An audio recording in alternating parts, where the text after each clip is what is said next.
tried making this video before, but I kind of screwed it up. Yo, I'm Matthew. I'm out in the park, and it is great. Honestly, I am so grateful because being in graduate school as a researcher, I can just kind of, if I need to go for a walk, I can go for a walk. And I don't know any other jobs that can just have that flexibility. So for that, I really appreciate. But the thing that I was thinking about for this walk is the idea of, are you ready? It's should or have to / need to do something, should do something, or want to do something. And the thought really started contrasting the wants and the needs. And I think often this is a common contrast. But hopefully what I'm going to say is going to be slightly different from what you've heard. But, you know, it fundamentally, there's not a lot of things that you actually need to do or have to do. When I think from just a life standpoint, just from living, the only thing that you have to actually do is to feed yourself, to get food. Maybe you have to get shelter, have to have like a nice place to sleep, or at least like sleep in general. Once you have these, you know, you can live. Your needs, your have-tos are kind of taken care of. But, you know, we're human. We have an emotional component. We have maybe other needs than that. We're not just these gray boxes with nothing. And often into this need category drifts kind of what I feel like our identity almost needs, if you will. And for some people, the need for having a career is very great and actually controls and conduits their life through the lens of career. So a lot of people's decisions that they make will be defined by the career that they're seeking or wanting to establish. And I think it's because the need category, when it's a need, it becomes this kind of all-encompassing thing that what you need to do or you fail. I feel like this need bucket is the do or die category. It forces us to compare and contrast kind of where our failures are at. So if we feel like we need to have a career, or working towards it, whatever, whenever we're not hitting our goals in that, we will feel like we are missing out. We'll feel like we're dying because our needs are not met. So that's just like maybe for career. Other examples could be I mean, I know this for me, like it's maybe some obsessive desire to complete a project. It's like, I need to finish this and I will not sleep till I finish it. And from that standpoint, you know, my priority of sleep or even maybe like food can be overthrown because I just need to finish this task. I need to finish this piece of research because it is gnawing at my brain. So the need category is very powerful because when you shift things into the need category, it kind of commands your life. It commands the direction that you want to live and commands kind of your values in a way. For me, I've long had the needs. I need to do science and math. It's in that category. But I've realized it doesn't have to necessarily be my core identity. And instead, as an example, I shifted it more so into the I want to category. I want to do science and math. I want to do research. I don't have to. I can work any job to get money, but I want to. And when you say I want to do this stuff, I think the quality of your work or engagement in it just drastically increases, because suddenly it is not this do or die scenario where you have to do science or math or your life is over. You have to pursue your career or your life is over. It's I want to work in a career to do this thing because it excites me. So suddenly you have this decoupling then. You can opt into this career. You can opt into doing science or math research, but you're not totally bounded by it. Your identity is not absolutely become it. And I think there's a very powerful distinction, that separation, because when you want to do stuff, you suddenly don't become afraid of failure. You suddenly can choose to explore science or these questions that are interesting to you. You can choose to explore maybe a career path that intrigues you, that you never once would have imagined yourself to be down, because you want to have a career that's fulfilling to you, instead of just, I need to have a career to, I don't know, I just need it. It is my identity. But suddenly, if it's I want, it's this loose hold, and you can still work towards it, but the path there can be a lot more dynamic or non-linear. You're not actually short-circuiting the shortest path to getting that, because you've opened the door for exploration. For me, an example could be that I was thinking about in my research. So there's these conference deadlines, and these conference deadlines require a paper submission. And,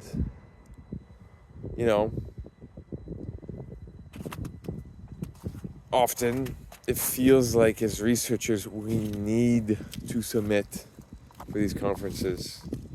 We need to submit something or we're kind of deemed failures. But I think that this is not true. You should want to submit to them because you have something exciting to share. You should want to submit to it because you've spent the last while doing research that you're proud of and you want to actually submit it. And when that happens, then maybe there's a need to get it in by the deadline. And that's just the direct effect of it. But instead of just I need to submit something, what can I come up with? Blah, blah, blah. That kind of puts so much pressure on you, leads to burnout. And it's just not needed.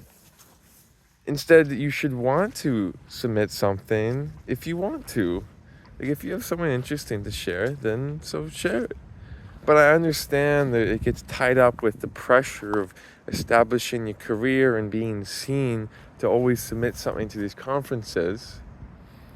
But I think there's a lot more of a looseness that can be tied to it, because if it comes from a place of I want, I do think the quality of your work will show forth and make up for maybe your lack of a submission at one conference one year. Because realistically, if you submit something because you forced yourself to submit, it's going to be something very low quality that people may not even care to see. But if you save up your energy and then attack on the because you want to, possibly people will notice a lot more. But this is an interesting ramble. So it's like I need to, I want to, and there's also like I shoulds, and the I shoulds I feel like come from things that we know we should do, but we feel like we're just not. And these are potentially very important to revisit because and once revisited can actually help um,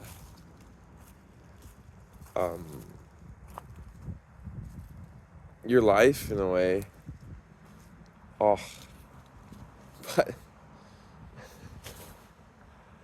it's a dialogue that I haven't necessarily fully thought out, which is why I'm pondering right now.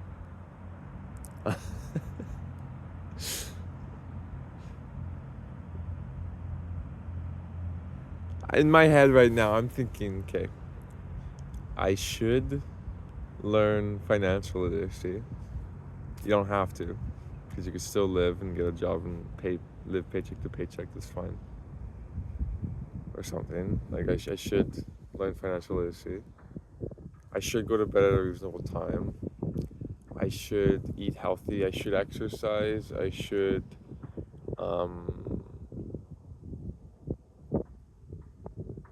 do XYZ. I almost feel like the I shoulds are I shoulds because we haven't done them yet. That's where it gets its name. I should do that. But the moment that we start to tackle these I shoulds and we can see and live out the experience firsthand, maybe then we can actually see the benefit of these I shoulds. Because I don't think all I shoulds are good. Sometimes it comes from outside expectations of people. It's like, oh, I should do that. I should do that. But really, if there's an I should that has been on your list for so long and you haven't yet tried, maybe it is a sign for you to finally try it to see if it becomes an I want to do. So it's like I should learn financial literacy because it will help my life. And then suddenly you do it and you're like, oh shit, now I want to save because I can actually go on that trip next year. I don't need to save because I don't need the trip, but suddenly it becomes like a more of an exciting, like I actually want to do this thing instead of I just should and I need to. Oh, you're right, I should. Or in my case, I live in Montreal right now. Right now for me, and what's on the list for language is I should.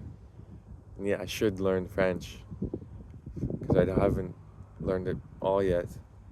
And I've tried it a couple times, and it slowly has becoming an I want to because I see how exciting it is. So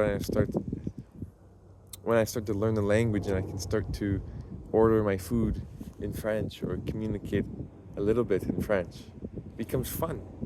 And I want to do that. So when you carry out a task that's on I should, sometimes it does become an I want. And when we want to do something a lot, it can become an I need to. Exercise is a great one. I was talking with a friend yesterday about my reliance almost on exercise of running. I love running. And I haven't been able to for the past 4 weeks or so because of another knee injury or something. Jeez. And I've realized how tightly coupled it was to kind of my mental well-being and clarity in life. It became like an I need to. And it is healthy after once in a while to kind of break away from it so you can re-examine what it is that you are relying on for your own mental well-being. And suddenly when I have it stripped away, I can reassess and be like, okay, you know, I really do enjoy running, but it doesn't have to just become my core identity of the thing that makes me me. The thing that makes me me, I want it to be my personality. I want it to be, I don't know, things I need to do. Like how do I value myself? And running doesn't necessarily have to be on there, but it felt like it was becoming. So having a break from it is good. And suddenly, after you get an injury, you wake up a little bit and you're like, I should have been doing like Pilates or something. I should have been doing these knee strengthening exercises. And that was in the I should category. But now I've reestablished all those into the I want category. I want to do Pilates because it works my glutes, my hamstrings, my quads in these ways, and my hips, of course, in these ways that I just haven't ever. And from doing so, it keeps my knee healthy. And now I want to do that stuff because I can see how quickly, since I've been doing them, that my knee health has improved so drastically. And I just want to do it now, and because I want to run. I want to maintain a healthy body, you know. And it's not just I should do that. Oh my goodness, it's I want to actually run forever. And if I want to run forever, I should want to also strengthen my supporting muscles. But that's just like a fitness analogy. I think you could potentially project it onto many different areas of life. The main one in my brain is honestly like the reliance on like career or etc. for happiness.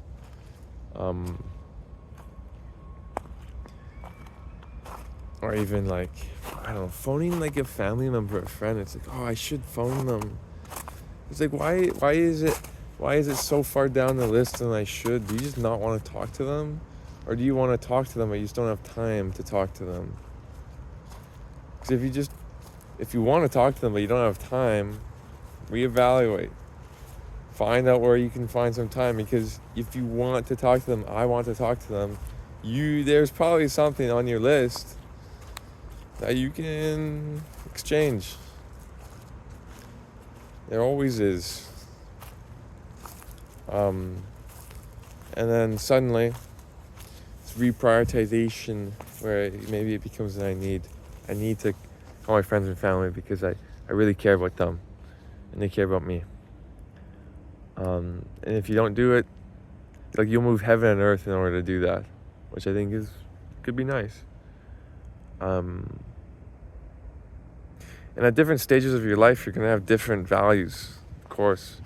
When I was in my undergraduate degree, all I cared about was like getting good grades. And then near the tail end, I was like, oh, I do not need to get good grades. I only need to get 85% effort, and then I'll be okay. And then I actually freed up energy for the other stuff in my life. So that's another interesting reflection point, is looking at things in your life that you're trying to push through the entire finish line.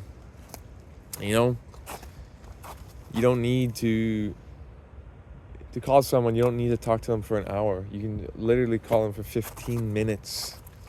You don't need to go for a walk outside for an hour. You can literally go for a walk for 10 minutes. Like these, but that's a whole nother conversation. But the I shoulds, I coulds, I would've, I could've, I blew them, I need to, I should, and I want to is an interesting just thought pattern for life. I've no idea if this made sense because, like all my talks, I do not think about them that much before. I kind of think while I speak. It's pretty interesting. I'm Matthew, signing off. Peace.